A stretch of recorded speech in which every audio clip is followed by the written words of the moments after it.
تطور خطير أخرجهم من الحالة التي وصفتها الآية الكريمة على لسان إبليس. قال أنظرني إلى يوم يبعثون، قال إنك من المنظرين، قال فبما أغويتني لأقعدن لهم صراطك المستقيم ثم لآتينهم من بين أيديهم ومن خلفهم وعن أيمانهم وعن شمائلهم ولا تجد أكثرهم شاكرين. الأعراف من 14 إلى 17. انتهى كلامه. هامش: وهنا ينتهي كلام محمد شاهين حمزة صاحب كتاب الروحية الحديثة. قلت: انظر رحمني الله وإياك إلى هذا الكلام، وكيف أن صاحبه ظل يعدد خيرات تلك الأرواح وطيبتها وطهارتها، ثم يستنكر علينا القول بأنها من الجن والشياطين وليست أرواحا، وقد استنكر ذلك أكثر من مرة، وأكد على أنها خيرة طيبة طاهرة لا تأمر إلا بخير ولا تنهى إلا عن منكر، وينفي أنها من الشياطين نتيجة لذلك، وهذا من الخلط والتدليس على عباد الله، لأن استدلاله بالآية التي تبين أن الشيطان عدو للإنسان ولا يمكن لهذه الأرواح أن تكون من الشياطين طالما أنها تأمر بخير، فهذا استدلال خاطئ لسببين: الأول، قد تكون من الجن المسلم العاصي وليست من الشياطين الكفرة بالضرورة، وقد تكون من الكفرة، إلا أنها تلجأ إلى أسلوب المحاواة والخداع لتدس السم في العسل، ولا يخفى عليك أمر إبليس إذ أقسم لآدم إنه لمن الناصحين. الثاني، الشيطان يأمر ب70 بابا من أبواب الخير، إما ليتوصل إلى باب واحد من الشر، وإما ليفوت بها خيرا أعظم من تلك 70 وأجل وأفضل. قال ابن القيم نحوه في بدائع الفوائد الجزء الثاني الصفحة 60 و200 إلى 62 و200: ولا بد أن تتكلم تلك الشياطين بكلام صادق حتى لا ينكشف أمرها، ولا يفلحون دائما في ذلك، إنما لا بد للكذب أن يظهر.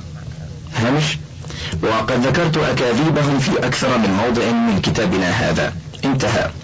فلا يعقل مثلا أن تأتي روح مزعومة وتقول لنا إن المسيح قد قتل، إنما لا بد من بعض الصدق كتمهيد للوقوع في حبائل تلك الشياطين، كما قال الشيخ الغزالي: ولئن نستنكر التعليق بما يسمى مجالس تحضير الأرواح على الأجانب الجهلة بالإسلام، إنما نستغرب من بعض المسلمين عدم مبالاتهم بالموضوع ونتائجه، فربما سمح أحدهم لنفسه طمعا في استكشاف غيب أو إبراء مريض أن يحضر هذه المجالس، وربما وضع الجن له طعما في كلمة تصدق أو حاجة تقضى فيلقي لها زمامه كله، فإذا هو بعد حين ناكب عن الصراط المستقيم. انتهى.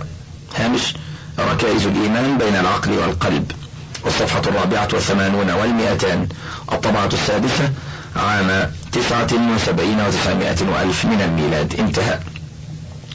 فالحذر الحذر من مثل هذا الخلط والتدليس الذي هو من عمل الشيطان وحزبه، فقد زين لهم أعمالهم كما زين لسابقيهم. فلولا إذ جاءهم بأسنا تضرعوا ولكن قست قلوبهم وزين لهم الشيطان ما كانوا يعملون. الأنعام 43. تالله لقد أرسلنا إلى من قبلك فزين لهم الشيطان أعمالهم فهو وليهم اليوم ولهم عذاب أليم. النحل 63. ثانيا، الحق ما شهد به الأعداء، كشف اللثام عن مكر اللئام، تسجيل ل4 من جلسات تحضير الأرواح يكشف حقائق مثيرة. تقديم للأستاذ الشيخ ياسين أحمد عيد العجرمي جزاه الله خيرا، له كتاب عن أباطيل العرافين الأشرار وكشف أسرارهم وألاعيبهم، وقد بذل فيه جهدا مضنيا ليثبت دجلهم وكذبهم على الناس. ومن ضمن الكتاب 4 جلسات لتحضير الأرواح. هامش: كتاب كشف الستار، الصفحة 30 و100 إلى 32 و100، 39 و100 إلى 45 و100. وقد حافظت على نص الجلسات بالعامية دون أي تغيير كبير. انتهى.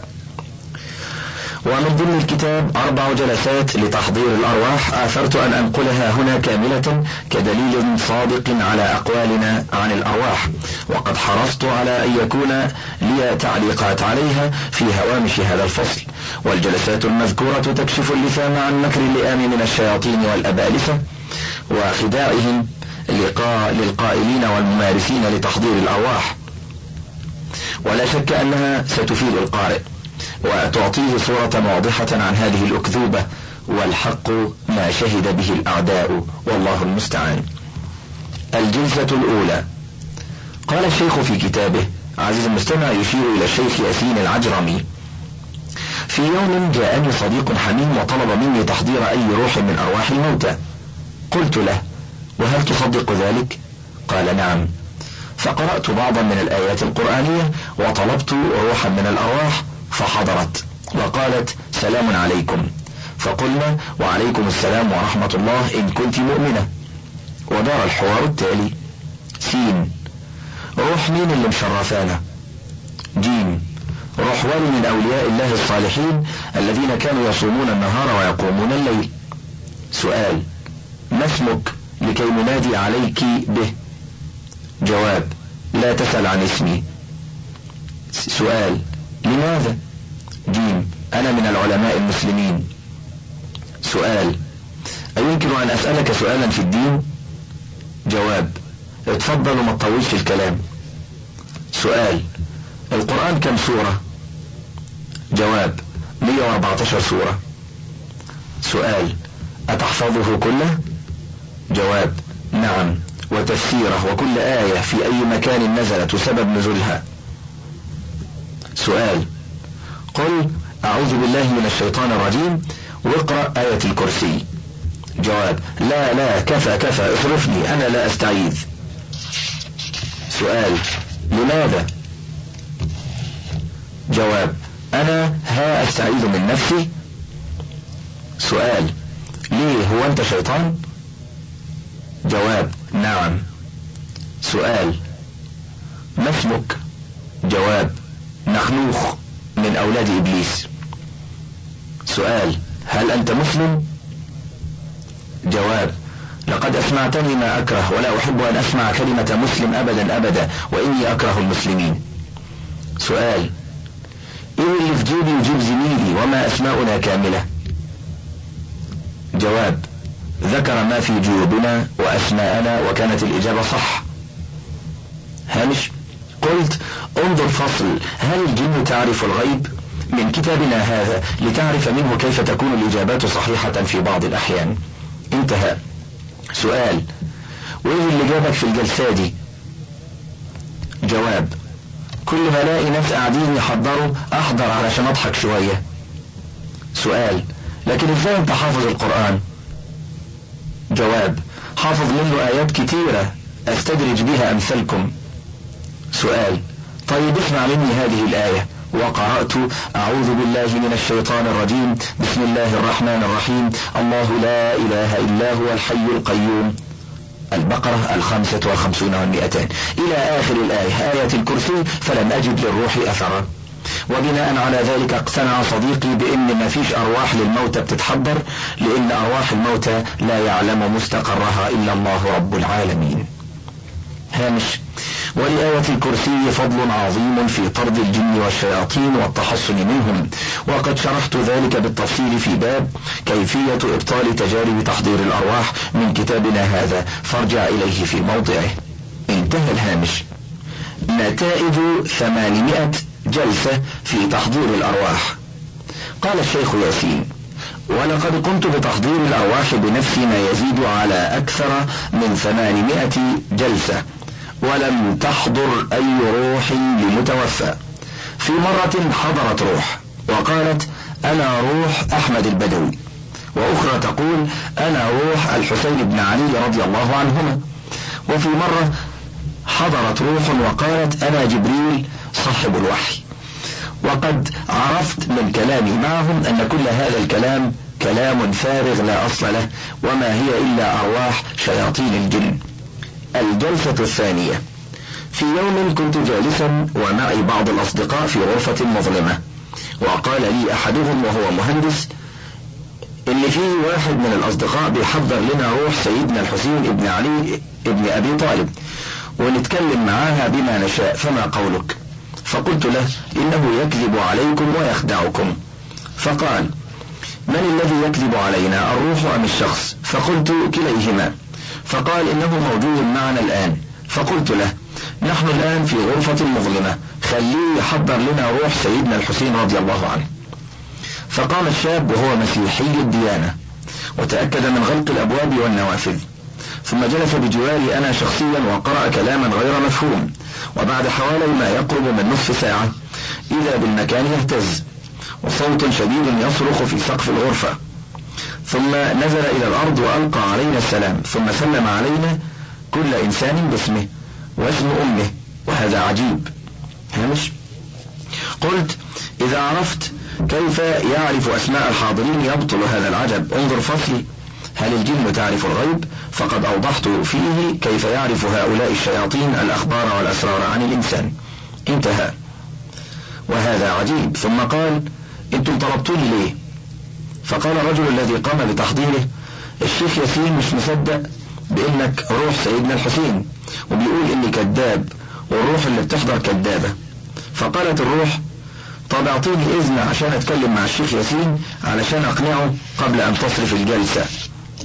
فقال الرجل اتفضل يا شيخ ياسين اتكلم مع مولانا الحسين رضي الله عنه. ياسين هو الذي يسأل. سؤال روح مين اللي حضرت؟ الروح روح سيدنا الحسين بن علي بن أبي طالب. سؤال أمك مين؟ جواب فاطمة الزهراء. سؤال السيدة فاطمة الزهراء رضي الله عنها هي اللي توفيت قبل أبيها أم أبوها صلى الله عليه وسلم توفي قبلها؟ جواب توفيت قبل أبيها بسنة ونصف و8 أيام. ياسين هذا كذب، لأن الرسول صلى الله عليه وسلم توفي قبل السيدة فاطمة رضي الله عنها بحوالي 6 أشهر. الروح انتم بتحضروني عشان تسألوني أسئلة ما تفيدش؟ ياسين هذه أسئلة لا تفيد. هل انت روح الحسين فعلا؟ الروح نعم أنا روح الحسين فعلا. ياسين ما هو التاريخ الهجري والتاريخ الميلادي لوفاتك؟ الروح لما توفيت كان لا يوجد تاريخ معروف عند المسلمين، وهذا غير صحيح. هامش. قلت استشهد الإمام الحسين بن علي رضي الله عنه في 10 من المحرم سنة 61 للهجرة، الموافق ليوم الثلاثاء 10 من أكتوبر سنة 80 و600 للميلاد، علما بأن بداية التاريخ الهجري اليوم الأول من الشهر الأول من السنة الأولى الهجرية بدأ في اليوم 16 من يوليو سنة 22 و600 ميلادية، والله أعلم. انتهى. ياسين انت كنت فين لما الرجل حضرك؟ الروح كنت في السماء السادسة وجاءني ملك وقال لي الشيخ فلان طلبك فنزلت أسرع من طرفة عين. ياسين سأقرأ بعض آيات من القرآن. الروح صمتت. ثم قرأت بعضا من آيات القرآن مثل آية الكرسي. هامش. سبق الإشارة إلى أثر آية الكرسي على الجن، وللمزيد انظر في ذلك مجموع الفتاوى الكبرى في الجزء 19 عزيز المستمع لشيخ الإسلام ابن تيمية، وصحيح البخاري فضائل القرآن في الجزء 3 الصفحة 29 و200، الوكالة في الجزء 2 الصفحة 43 و44، بدء الخلق في الجزء 2 الصفحة 21 و200، المسند في الجزء 5 الصفحة 23 و400، صحيح ابن حبان في الجزء 2 الصفحة 79، المستدرك في الجزء الأول الصفحة 62 و500. انتهى. ثم قرأت بعضا من آيات القرآن مثل آية الكرسي وآيات أخرى، فسمعت استغاثة من الروح وهو يستأذن بالانصراف، فقلت لا يمكن تنصرفي حتى أعرف حقيقتك. فقالت أنا جن من أتباع الجن الأبيض. ياسين وليه تقول إنك روح سيدنا الحسين؟